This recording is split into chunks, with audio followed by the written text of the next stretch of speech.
Welcome to Popternative, where we dive into topical discussions from the worlds of pop culture, social media, and sports. Here is your host, Peter Remoliotis, aka PD Beats. PD Beats here from Popternative, speaking to Veronica St. Clair Brea on NBC. Thank you so much for your time. Welcome to the show. Thanks for having me. I'm excited about this. It's exciting. Before we start, we were talking. I mean, it's crazy the mindset of, going and shooting the show and, you're all pumped. You guys are all in the zone and now it finally drops. What's that kind of change of mindset from shooting it to it actually being out for people to see it? Oh, it's crazy. It's super surreal because we just spent 6 months in Australia in the Southern Hemisphere where it was winter and raining the whole time. Just shooting the show and really like playing around in the mud and getting to know one another and like really immersed in this world, this like super high concept sci-fi world. And spending so much time out there and especially being on location, like I really became Riley in some ways. It's hard not to do that, right? And so now like being home and talking about it and seeing the billboards everywhere and seeing the buses everywhere, it's such a weird, surreal experience. And it's fun, but it almost feels like being out there didn't even happen. Like you just kind of fall back into the groove of being at home and stuff. So, but it's kind of an interesting situation too, because, we are still in a pandemic and things are slowly getting back to normal. But it's like one of those things where, people were kind of back working basically. A lot of people were working on a lot of different projects. The mindset I feel like is a lot different for a lot of people that were kind of at home last year, not able to like go anywhere or do anything, and now there's a little bit of so that I feel like year to year, like what was what was this year like? When did you guys wrap this show? We wrapped 3 weeks ago. I wrapped on September 21st. I was on a plane on September 23rd, and the show dropped on September 28th. Holy smokes. Like, speaking to like the whole pandemic thing, which there's obviously so much to talk about regarding that, but I went 2020 without leaving my house essentially, and like only seeing like 2 people, right? And like to being across the world in Australia shooting this TV show with all these new cast of characters, you know. See, my Popternative is a global brand, and some people don't know this. I'm Canadian. I'm in Canada. It was weird how like everything just shut down. Like after 1 week, everything just shut down. I went from like being at like a big hockey game with thousands of people. The following week, like nothing. Like that was I think the mind-blowing thing. Yeah. So crazy. And those first 2 weeks, at least here in Los Angeles, they were like 2 weeks. And even with the show, because I was meant to go shoot the pilot back in March. And I had my bags packed and I was like on my way to the airport essentially. And I got a call being like, hey, we're just going to push production back just 2 weeks, only 2 weeks. And those first 2 weeks of the pandemic here in Los Angeles were hard from like, again, like kind of in the same way that you're talking about, like being in the stadium per se. I know it is just crazy, but it's an exciting time. La Brea is on NBC. People are really intrigued. I feel like that's one of those shows when they were releasing commercials and trailers for it. I think a lot of people were kind of like, what's this? Like, what's happening here? Like, I feel like, yeah, exactly. The mystery. Has it hit you that the episodes are like starting to roll out though? Like, have you processed that yet? No, I seriously, like, again, going from shooting to like promoting the show and talking about it was such a quick switch. Yep. I haven't at all processed basically any part of the process. Haven't processed any of it, but it's really exciting though. At the same time, like we had a bunch of people over just the other day to watch episode 3, which is like such a banger. We love episode 3, and it's really fun for everyone to see it so quickly. Because normally when you shoot something, I mean, I've done episodes of TV shows. We shoot it, doesn't come out for 8 months. So this has been like really nice in a lot of ways to be like, hey, this is what we've been doing, and look how cool it is. I have to ask, because obviously it was effects and everything, the sloth bear. Love. Is, yeah.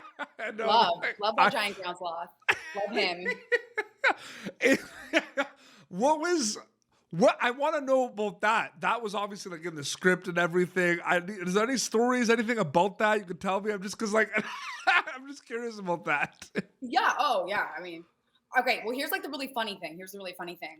It's obviously we didn't shoot a giant sloth, Yeah, unfortunately. it's effects. Couldn't It's get the guy CGI. who Yeah. got hooked up.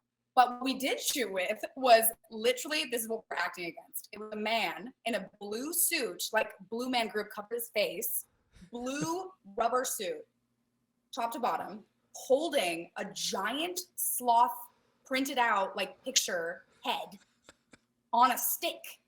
So we could get like the height of it. So he would just be standing out in the middle of the field holding this stick.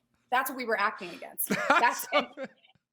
And it's so crazy because like I think when you think about like the making of the TV shows and you think about the making of the sci-fi movies and stuff, like I don't know what I was expecting. I was expecting tennis balls. I don't know what I was expecting. But it wasn't that. It was very funny. It's very funny to then like you zoom out and you like watching your castmates and yourself like acting so scared and like scared for your life.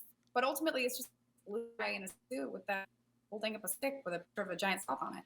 Well, it's funny because sometimes, you get being kind of an interviewer, and you get like screeners for shows because they want you to kind of be able to see it so you can like talk about it, right? But sometimes, depending on the times, like they're not completed. Right. Oh my God. Totally. Wait, did you see it? Did you get a screener for the pilot before it was done? I saw it ready. Okay, yeah, thank God. Yeah, I saw it ready, but there were some other shows that I don't want to say that I've seen recently, like big shows that like were not ready. Don't have it. And it takes forever to animate those things. Yeah. I mean, I can't pretend to know that much about CGI. I'm not going to sit here and talk about the process because I don't know anything about it. It's so funny because you grow up a fan of TV and everything, and then you actually start doing interviews and you talk to people, you become friends with people that are working like on camera and behind scenes, and you're just like the mind is just blown about how it actually is.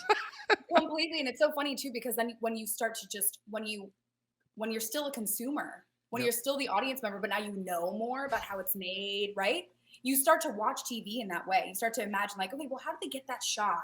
And what's actually happening behind the scenes? Like you're thinking so much more than you did before you knew anything about the process, right? It's crazy. Getting back to the show, one thing, you mentioned sci-fi. Absolutely, there's a sci-fi aspect to Brea, 100%. But one thing I really enjoy about the show, and it might not be super evident or clear cut, is there is some genre bending happening in this show. There's a lot of stuff happening with characters. There's a lot of different things happening throughout the show, where it's a sci-fi show that's blending, I feel like, a lot of stuff in it. Did you notice that about the show when you were reading the script for it, Veronica?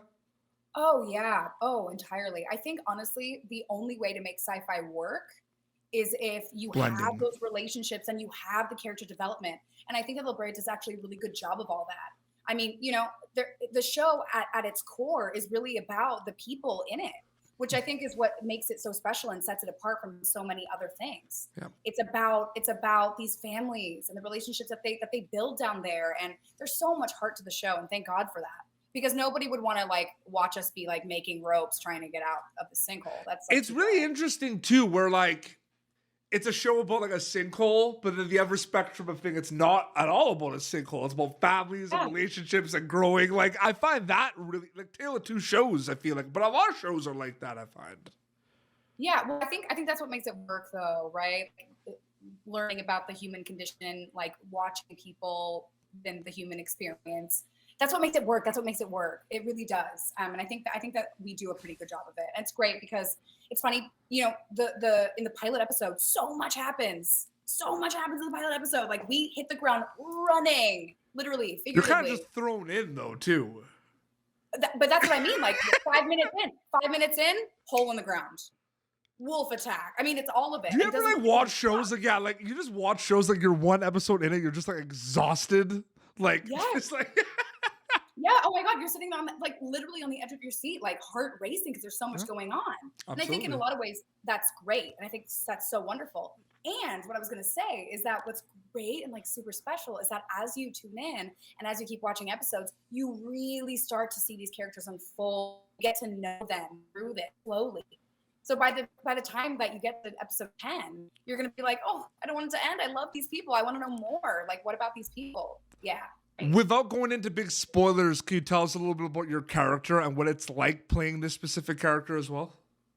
Oh God, yeah, yeah. I love Riley. I love Riley. It's so fun getting to, the imaginary circumstances.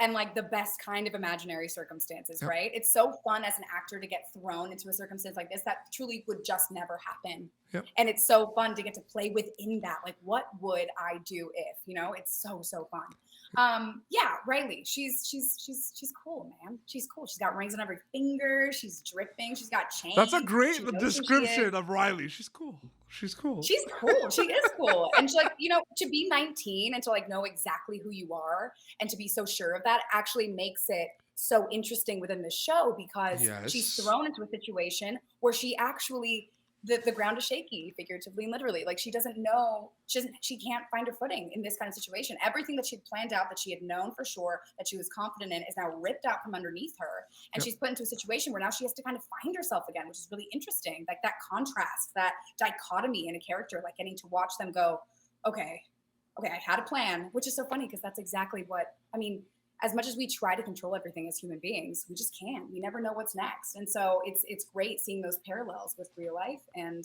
within these characters. Have you But also? Oh, wait, sorry. What were you gonna say? No, I was gonna say, like, there's so much going on for Riley moving forward. I and it's so funny too because we read these critiques of people on the internet being like, oh, they're always spoiling everything in the teaser for the next episode. And it's like, no way. You have no idea. Well, I find it that the art of a trailer, I feel like the people that make trailers for a living are the unsung heroes of the entertainment industry because I feel like, because there's some movies out there right now that I want to see, but the trailers just seem like they're just like packing so much in that I'm just kind of like, don't do that. Like I feel like I've seen the movie already. Yes. Oh, that's always like how I decide whether or not I'm going to see a movie. If the trailer is too long, I'm like, it's going to be a bad movie. It's going to be a bad movie. But that's what I'm saying. It's like the trailers that they do for La Brea, it seems like we're teasing and showing everything. And we're not. There are whole set pieces that haven't even been shown yet. Wow. And I do mean whole set and characters that haven't even been revealed. There's so much coming. So much. I'm so excited for everyone to see it. And I wanted to thank you so much for taking some time to chat on Popternative about La Brea. Thank you so much, Veronica. Oh, of course. Thank you so much for having me. This is really fun. You're a great interviewer. I really, really appreciate that. So yeah, it's on NBC. We're just getting started, like you said, right? Just getting started. It's gonna go crazy, if you can even believe it. Absolutely. And where can people follow you on social media to keep update with everything? Yeah, on Instagram, I'm at Veronica St. Clair. And on Twitter, I'm at Vero St. Clair, Vero St. Clair. Amazing. Well, this has been Popternative, Follow me up. Check me out. youtube.com/Popternative. For previous episodes, you can catch Veronica St. Clair as Riley in La Brea on NBC. Until next time, it's Veronica and PD Beats signing off. Thank you for tuning in to Popternative. Make sure to check out our past episodes of Popternative on YouTube. Be sure to like Popternative on Facebook and follow us on Twitter. This has been an Autograph Communications production.